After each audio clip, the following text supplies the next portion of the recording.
কতটা হবে তার থেকে বড় কথা, জেলে থাকলে শক্তি আমরা যেটা ক্ষয় করছি কম ক্ষয় করতে হবে। নেই উন্নত জায়গায় একটু না হলে একটু হলেও ধাক্কা লেগেছে, থাকাটা দরকার ছিল কংগ্রেস।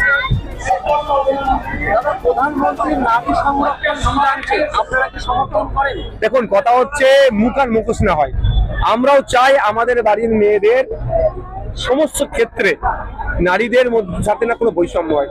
আর্টিকেলে যেখানে সরাসরি উল্লেখ আছে ধর্ম, বর্ণ, জাত, লিঙ্গ, কিন্তু দুর্ভাগ্য আজকে লিঙ্গ বৈষম্য ব্যাপকভাবে হচ্ছে। পশ্চিমবাংলার মুখ্যমন্ত্রী বলছে রাত 8টার পরে কাজে নামার হয়, এটা লিঙ্গ বৈষম্য। আর উত্তরপ্রদেশ দেখুন, গুজরাট দেখুন, রাজস্থান দেখুন, হরিয়ানা দেখুন, বিজেপি পরিচালিত রাজ্যগুলোতে দেখুন নারীদের উপরে কিরকম অত্যাচার ধর্ষণ করে খুন করছে। তো মুখ্যমন্ত্রী, প্রধানমন্ত্রী নারী সংরক্ষণ শুরু করলে হবে না, প্রথম তার কাজ হবে তার দলের যে সমস্ত নেতারা যেগুলোকে অলরেডি বোঝা যাচ্ছে কি আছে না আছে, যেভাবে নারীদের উপর অত্যাচার করেছে সেটা বন্ধের জন্য কি পদক্ষেপ নিচ্ছে।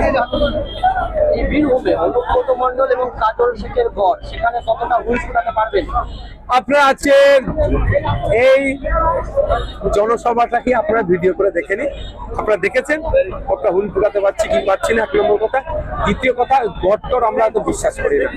পুলিশ আছে, পুলিশ সাথ দিচ্ছে বলে হই হই করছে, নিরপেক্ষ পুলিশ থাকুক, হয় ওরা ঘরের বাইরে বেরোবে। আমাদেরকে মারতে লাগবে না, আমরা মারার পক্ষ নয়। এত অন্যায় এরা করে রেখেছে, এরা এত তোলাবাজি করে রেখেছে, কারণ কেউ চাকরির নামে বিভিন্ন সিটে যে নোংরামি করেছে তারা এরা নিজেরাই ঘর থেকে বেরোবে না।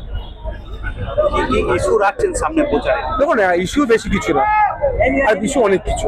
মানুষের ইস্যু আছে, শিক্ষা, স্বাস্থ্য, কর্মসংস্থান। আজকে কর্মসংস্থান না, এগিয়ে বাংলা বললেও বাংলা যে ক্রমশ পিছিয়ে যাচ্ছে সেটা চোখে আগুন দেখিয়ে দেওয়া হচ্ছে। হুমায়ুনের পর আপনাকে ভরসা রাখছে সংখ্যালঘু মানুষ, কি বলবেন? শুধু সংখ্যালঘুর ভরসা রাখছে, সংখ্যাগুরুরা আমাকে বিশ্বাস করছে না, ভরসা করছে না। আমি শুধু সংখ্যালঘুদের নেতা হতে আসেনি বা শুধু সংখ্যাগুরুদের নেতা আসেনি, আমি এসেছি মানুষের সেবা করতে। মানুষ যদি আমাকে সুযোগ দেয় আমি মানুষকে সার্ভিস প্রোভাইড করবো, মানুষকে পরিষেবা দেবো।